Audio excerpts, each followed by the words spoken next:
दोस्तों, दुनिया में देश तो बहुत से हैं, पर इन्फ्लुएंस और पूरी दुनिया के लिए बहुत ज्यादा इम्पोर्टेंट केवल कुछ देश ही हैं। कोई देश जो कुछ ऐसी चीजों को बना लेता है जिनका इस्तेमाल पूरी दुनिया करती है, तो वो देश हमारे लिए भी बहुत ज्यादा इम्पोर्टेंट हो जाता है, भले ही हम वहाँ न रहते हों और न ही वहाँ के नागरिक हों। एग्जाम्पल के तौर पर अमेरिका आज गूगल, फेसबुक, व्हाट्सएप, इंस्टाग्राम जैसी बहुत सी इम्पोर्टेंट चीजों को कंट्रोल करता है। कहीं ना कहीं इन चीजों की वजह से भी वो सुपर पावर है। और ऐसा ही एक और देश है जापान, जो कि दुनिया के लिए बहुत ज्यादा इम्पोर्टेंट है। भले ही देश छोटा सा हो, पर टोयोटा जैसी दुनिया में सबसे ज्यादा कार सेल करने वाली कंपनी या फिर बहुत सी इलेक्ट्रॉनिक्स की कंपनी जैसे कि सोनी, पैनासोनिक, इसके अलावा कार के और भी brands Honda, Suzuki, Nissan et cetera Japan के ही हैं। दुनिया को बुलेट ट्रेन देने वाला देश भी जापान ही है और आज भी बहुत सारे देशों को बुलेट ट्रेन चलाने के लिए जापान की जरूरत पड़ती है। बहुत से यूरोपियन देशों ने भी जापान की हेल्प से अपने देश में बुलेट ट्रेन स्टार्ट की और आज हमारे देश भारत में भी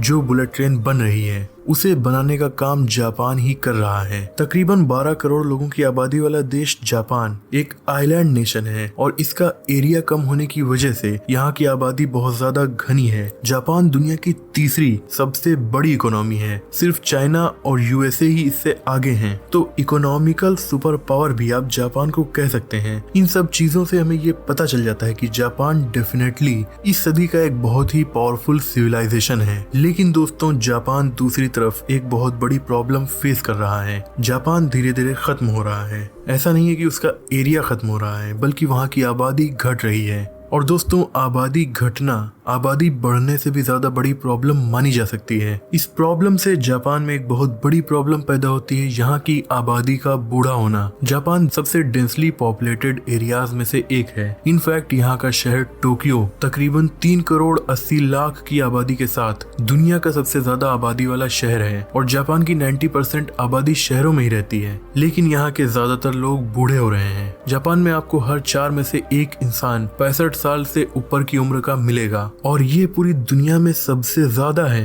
तकरीबन 27% आबादी 65 प्लस है। दोस्तों, यहाँ की आबादी का बूढ़ा होना जापान की सक्सेस का एक बहुत बड़ा एग्जाम्पल भी है। जापान में एवरेज लाइफ एक्सपेक्टेंसी पूरी दुनिया में सबसे ज्यादा है, यानी कि यहाँ के लोगों की औसत उम्र दुनिया में किसी भी देश के मुकाबले सबसे ज्यादा है। औसतन यहाँ के लोगों की उम्र 85 साल होती है, जो कि यूरोप के बेहद छोटे और बेहद कम आबादी वाले देश मोनाको के लगभग बराबर है। वहीं दूसरी तरफ हमारे देश में average life expectancy 67.3 years he है और जापान की ये लाइफ एक्सपेक्टेंसी एवरेज है, वरना यहाँ के लोगों की नॉर्मल एज 100 साल तक पहुंच ही जाती है। इनफैक्ट जापान में 100 साल से ऊपर उम्र की आबादी भी काफी ज्यादा है और इस मामले में ये यूनाइटेड स्टेट्स ऑफ अमेरिका के बाद सेकंड नंबर पर आता है, जबकि अमेरिका की आबादी जापान से 3 गुना ज्यादा है। जापान की टोटल आबादी पूरी दुनिया की टोटल आबादी का 1.6% ही है, लेकिन पूरी दुनिया के 100 साल से ऊपर उम्र के लोगों में 20% सिर्फ जापान में ही रहते हैं। ये नंबर काफी ज्यादा बड़ा है। दोस्तों, जापान के लोगों की इतनी लंबी उम्र होने के पीछे भी कई राज हैं, जिनमें सबसे पहला है वर्ल्ड वॉर 2 के बाद इस देश में बहुत ज्यादा शांति रही है। वर्ल्ड वॉर 2 के बाद से ये बहुत पीसफुल देश बन गया था। यहाँ पर क्राइम रेट ना के बराबर और दंगे ना के बराबर होते हैं। दूसरी वजह है जापान में ट्रांसपोर्ट सिस्टम का बहुत ज्यादा सिक्योर होना। जहाँ हमारे देश में एक्सीडेंट की वजह से हर रोज काफी ज्यादा लोगों की जान जाती है और इस मामले में ये नंबर 1 है। वहीं जापान में ऐसा नहीं होता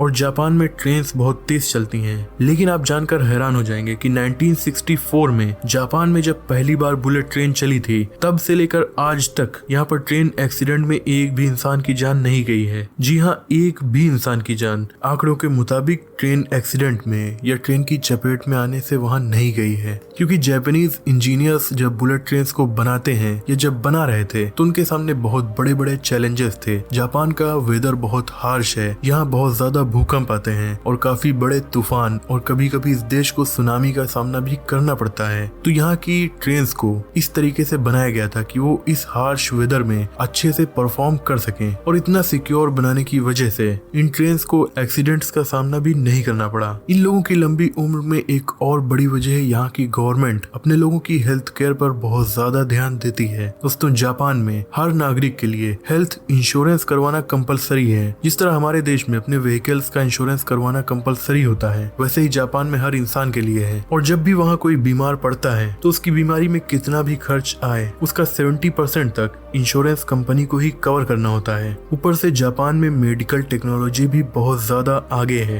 इन सब वजहों से एक देश का बहुत सक्सेसफुल होना हमें पता चलता है, लेकिन इस सक्सेसफुल सोसाइटी की यही सक्सेस उसके लिए एक बहुत बड़ी प्रॉब्लम और एक बहुत बड़ा चैलेंज बनकर उनके सामने खड़ी हो गई है। दोस्तों जापान में बूढ़े लोगों की आबादी बहुत ज्यादा बढ़ रही है और जब कोई इंसान बूढ़ा होता है तो उसकी केयर के लिए यंगस्टर्स की जरूरत पड़ती है। पर जापान में यंगस्टर्स की आबादी नहीं बढ़ रही है। वहाँ न्यू बर्थ रेट बहुत ज्यादा कम हो गया है और इसलिए आंकड़ों के मुताबिक जापान में जितने लोगों की मौत हो रही है उससे कम लोग ही पैदा हो पा रहे हैं, जिससे यहाँ की आबादी लगातार घट रही है। जापान की आबादी का पीक 2008 में था। तब इस देश की आबादी तकरीबन 12 करोड़ 81 लाख थी, लेकिन उसके बाद से हर साल यहाँ की आबादी घटना स्टार्ट हो गई। 2021 में यहाँ की आबादी 12 करोड़ 58 लाख रह गई और अगर यही आंकड़े मेंटेन रहे तो जापान की आबादी 2060 में घटकर तकरीबन 4 करोड़ घट चुकी होगी और यहाँ की आबादी उस टाइम महज 8 करोड़ 70 लाख होगी।